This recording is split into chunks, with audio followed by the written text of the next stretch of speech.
In the quiet corners of existence, I am known as Adam. At the tender age of 18, I find myself on the precipice of adulthood. Yet the tale I am about to unfold seems as if it were woven from the experiences of another soul entirely. It is a tangled web of chaos and intricacy, a reality I never imagined I would endure, much less discuss. The house in which I was raised presented an image of perfection, its facade a flawless mask that concealed the complexities within. My mother, carved out an extraordinary career, one that commanded the respect and admiration of all who crossed her path.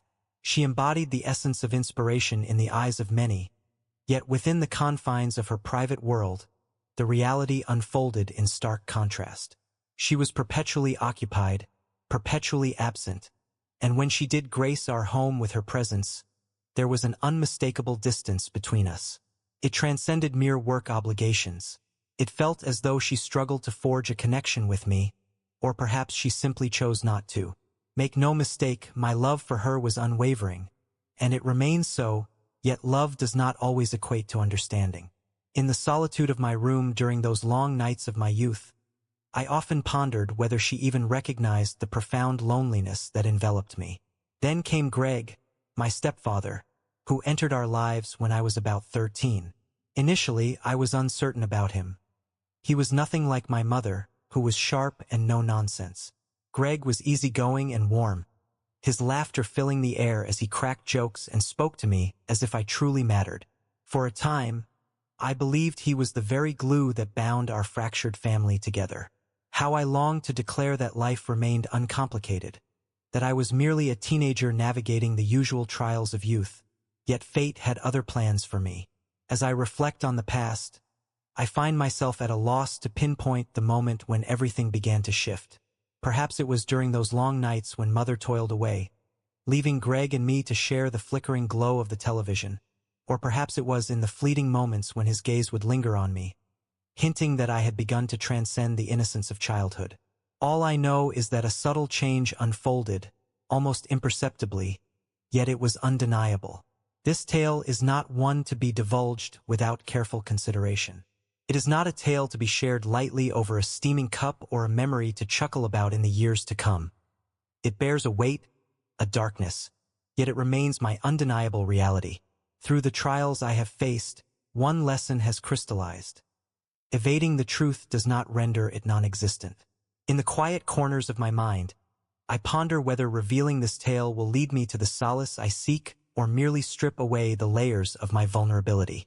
Yet, I am certain that narratives akin to mine unfold far more frequently than the world cares to acknowledge. Perhaps, just perhaps, there exists a soul out there who will lend an ear to my words and, in doing so, discover a flicker of companionship in their own solitude. In the tapestry of my childhood, my mother wove a narrative of perpetual urgency. Her days were devoured by meetings, deadlines, and the incessant ring of phone calls. Even in the sanctuary of our home, there lingered an elusive quality about her, as if her spirit danced in realms far removed from our shared space.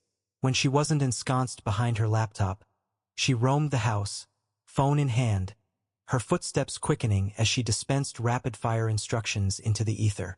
The evening meal awaits, nestled within the cool embrace of the refrigerator. Remember to secure the door before you leave. Good night, Myrtle. Yet the air was devoid of warmth. Absent were those fleeting moments when she would pause, gaze into my eyes, and simply exist with me. I reassured myself that it was perfectly ordinary for every mother to be just like hers. She was, after all, the one who ensured our needs were met, wasn't she? Ensuring that we had shelter, providing for my needs. Yet even in my childhood innocence, I sensed an absence, a void that lingered just beyond my grasp.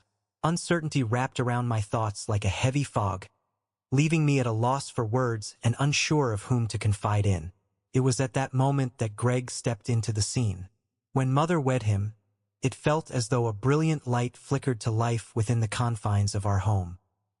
He possessed a remarkable ability to render the complexities of existence into something manageable, as if the weight of life need not bear down so heavily upon the soul. He would settle into his chair, his presence towering, engaging me not merely in discussions of school or the mundane tasks of the day, but delving into the realms of my passions. Books. I found myself immersed in the delightful world of shows that brought laughter to my days. It was pleasant. It transcended mere pleasantness. After years of wandering through shadows, I finally sensed the warmth of recognition within the walls of my home. It struck me as a curious revelation, for I had been blissfully unaware of the depth of my longing until that moment of connection graced my existence. Greg filled a void I hadn't realized was so profound. Yet therein lies the complexity of such an endeavor. The delicate balance between life and thought can easily become indistinct. In the beginning, the signs were subtle, almost imperceptible. It was in the way he smiled, a genuine warmth that enveloped me as I spun tales, as if each word I uttered was a treasure he cherished. He had an uncanny ability to sense my moods, to notice the shadows that flickered across my face even when I remained silent. His attentiveness was a balm, thoughtful and charming, and it felt intoxicating, perhaps too intoxicating. One night, in particular, remains etched in my memory. My mother was working late, leaving just Greg and me in the quiet of our home. He had prepared dinner, a simple dish of pasta, and we sat across from each other at the table. I poured out my heart, recounting a fight with a friend that had left me teetering on the brink of tears. Unlike the adults who often seem to listen with only half an ear, he was fully present, absorbing every word. When I finished, he reached across the table, his hand finding mine. It was a small gesture, yet it resonated with a weight that felt monumental. He turned his gaze towards me, a glimmer of admiration in his eyes, and spoke softly, "Myrtle, you're truly remarkable. Do you realize that? Do not allow anyone to diminish your sense of worth." For reasons I couldn't quite grasp, those words struck me with an intensity that felt disproportionate, resonating deep within me. In the days that followed, I began to observe the subtleties of his affection. The way he would praise me, saying, "You're so smart, Myrtle," or "You have such a good heart." I noticed how he sought out opportunities to be near me, often requesting my assistance with various tasks around the house, as if each moment together was a treasure to be cherished. It was subtle, an undercurrent that eluded definition, something I couldn't quite articulate as wrong. Yet, it lingered in the air between us, a palpable shift that I sensed we both acknowledged. In the quiet recesses of my mind, I find myself pondering the paths not taken, the moments where clarity might have altered the course of my life. If only I had recognized the truth for what it was, perhaps I could have intervened before the tide swept me away. Yet, in that fleeting moment, it seemed anything but perilous. It wrapped around me like a warm embrace, a rare sensation of being genuinely cared for. Before I proceed, I must express that recounting this tale is no simple task for me. It is unrefined and chaotic, filled with instances I long to forget. Yet, if sharing it brings solace to even one soul, then it is a venture worth undertaking. So, if my words strike a chord within you, I invite you to pause and reflect. Your act of liking, sharing, or subscribing serves as a gentle whisper in the vast expanse of silence, a signal that you are indeed present, that you hear the echoes of this tale, and that it holds significance in your heart. My deepest gratitude to you. There comes a moment when confusion settles in like an unwelcome weight, anchoring you in its grasp. It lingers in the shadows of the night, stirring doubts about your decisions, your emotions, and the very essence of who you are. It was in that moment that I discovered my place alongside Greg. I wish I could say it was sudden, that it hit me out of nowhere and I didn't have time to process it, but the truth is it wasn't like that. It was slow creeping, like the way water seeps into cracks before you even notice the damage. I started looking forward to the time we spent together, not in a casual way, but in a way that made my stomach twist when I thought about it later. Greg was an S. Tupid. He must have noticed. He started opening up to me more, talking about things that felt intimate, like how hard it was to keep the house running with Mom gone so much, or how lonely he felt sometimes. I'd never thought of adults as lonely before, but when he said it I believed him. It made me feel closer to him, like we were two people who understood each other in a way no one else did. And then there were the little things, the way he'd touched my shoulder when he walked past, or how he'd sit just a little closer than he needed to on the couch. Nothing dramatic, nothing anyone else would notice, but enough to make my heart race. Doubt crept into my mind, casting shadows over my thoughts as I pondered whether I was merely conjuring illusions. Was I merely indulging in fanciful thoughts, or was there a genuine connection blossoming between us? As darkness enveloped the world outside, I would find myself nestled beneath the covers, lost in the labyrinth of my thoughts, revisiting the warmth of his smile, a beacon in the quiet solitude of the night. He laughed at my joke with a warmth that felt rare, his gaze meeting mine in a way that transcended age, making me feel like I was not merely a child, but someone of significance. Self-loathing washed over me like a dark tide, leaving me to grapple with the unsettling emotions that churned within. A deep frustration gnawed at me, an unrelenting force I could neither control nor escape. On a seemingly ordinary day, he turned to me with a request, seeking my assistance to mend a persistent leak lurking beneath the kitchen sink. It was a foolish act so commonplace, yet it carried an air of distinction that set it apart. The air between us crackled with an unspoken intensity, a palpable tension that lingered in the silence, binding us together in a moment that felt both fleeting and eternal. When we finished, he looked at me and said, "You're such a big G help. Myrtle, I don't know what I'd do without you." It was just a sentence, a throwaway line, but it stayed with me for days. I couldn't stop thinking about it, and that's when the guilt started to creep in. I knew it wasn't right. I knew I shouldn't be feeling what I was feeling, but knowing didn't make it go away. If anything, it made it worse. I catch myself daydreaming about him, then snap out of it and feel like the worst person in the world. I tried to avoid him, but it never lasted. He was always there, always kind, always Greg. I started wondering if he felt the same. Was I just a kid with a crush? Or was there something real between us? I didn't know I couldn't know, but the not knowing was unbearable, and I wanted to talk to someone to say it out loud. But who could I tell? My friends wouldn't understand, and my mom, well, she was barely part of the picture, so I kept it inside. I kept pretending everything was fine even when it felt like I was falling apart. It started on a night that seemed like any other. My mom had gone out for the evening, some business dinner or networking event, and left me home alone with Greg. It wasn't unusual. She trusted him, and honestly, so did I. Greg and I had spent the evening watching TV, a random movie we both half paid attention to. I remember curling up on one side of the couch, him on the other. It felt normal, even comforting. At least it did at first. Somewhere during the movie, I shifted uncomfortably, tugging at my jeans. I mumbled something about how tight they felt, joking that I was getting fat. It was an offhand comment, the kind I made to hide how self-conscious I was. Greg turned to me and said, "You're not fat, Myrtle, you're beautiful." His tone was calm, almost too calm. I didn't know what to say, so I just laughed awkwardly, trying to brush it off. But then he moved closer, his hand resting lightly on my knee just for a moment. "You really are, he said. "You're beautiful." That word, it felt so heavy coming from him, like it carried more meaning than it should have. I froze. My heart raced, and I felt heat rising to my face. I told myself I was imagining it, that it wasn't what it seemed, but then he leaned in and kissed me.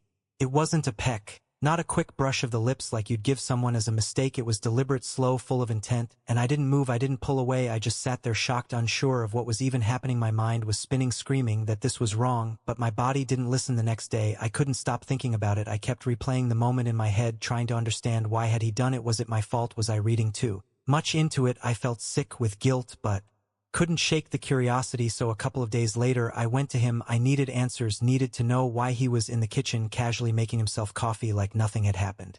I asked him about the kiss. I wanted him to deny it, to tell me it was a mistake and that it wouldn't happen again. But instead he looked at me and said, "Myrtle, I've had feelings for you for a while now. You're the reason I've stayed with your mom."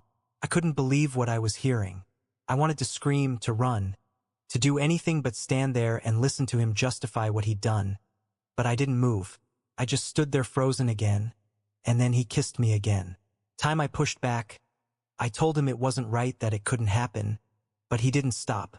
He told me I was special, that he couldn't help how he felt. His hands were on me, my shoulders, my waist, and I felt like I was trapped, like there was no way out. I should have run. I should have fought harder, but I didn't, and I hated myself for it. When it was over, he acted like nothing had happened. He cleaned up his coffee cup and asked if I wanted anything to eat like it was a normal night, but it wasn't normal. It was the night everything I thought I knew about trust, about family, about myself. It shattered completely.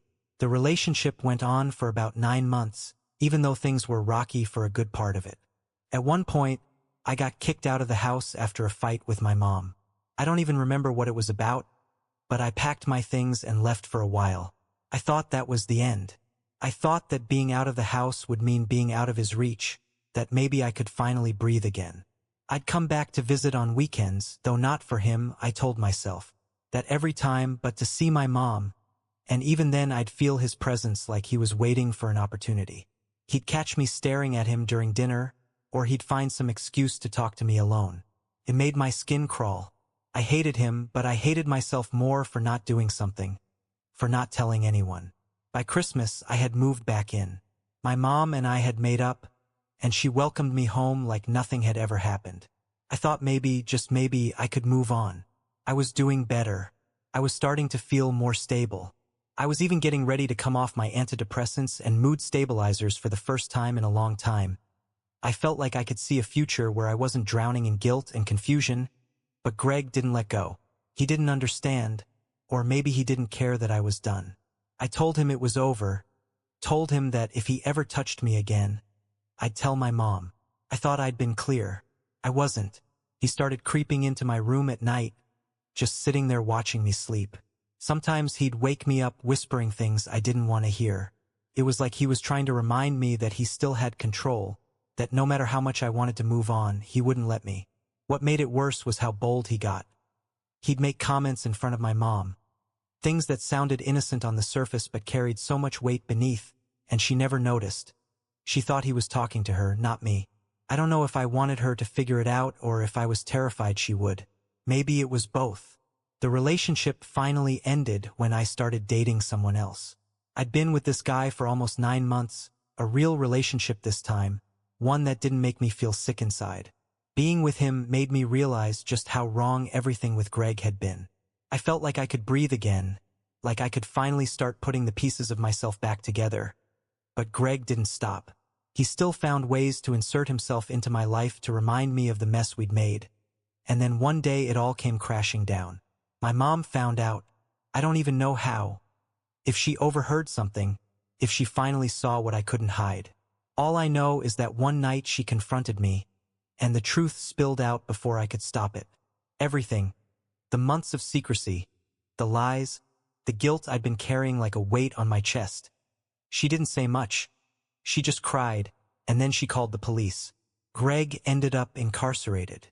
He tried to deny it, of course, tried to paint me as the one who misunderstood, the one who led him on, but the truth was out and there was no going back. I thought that would bring me some relief, that maybe I'd finally be free of him, but it didn't feel like that. It just felt empty. My boyfriend broke up with me. He couldn't handle it. He couldn't wrap his head around what had happened. I think he thought I'd cheated on him with Greg. I didn't even know how to explain it to him, so I didn't. My friends were split. Some stayed by my side, telling me it wasn't my fault that I'd been unstable and manipulated. Others cut me off completely. Couldn't blame them. I didn't know what to believe about myself, so how could I expect anyone else to? Now I'm just trying to figure out how to move forward. I'm not looking for pity. I know what happened was disgusting, and I'll carry that with me for the rest of my life. But I also know I was young, confused, and manipulated by someone who should have known better. I'm trying to learn how to forgive myself even if I'm not sure I deserve it. So here I am putting it all out there. Not because I want attention, but because I don't know what else to do. If you've listened this far, thank you. I don't know what I'm hoping to find by sharing this, but maybe someone out there has been through something similar. Maybe someone has advice on how to move forward, how to heal. I'm listening, and I'm trying to believe that it's not too late to put the pieces of myself back together. If you've made it to the end, it means more to me than I can say. Please, if you think the story could help someone else, share it, and if you want to follow along as I figure out where to go from here, like and subscribing, your support means everything right now, more than I can put into words. Thank you.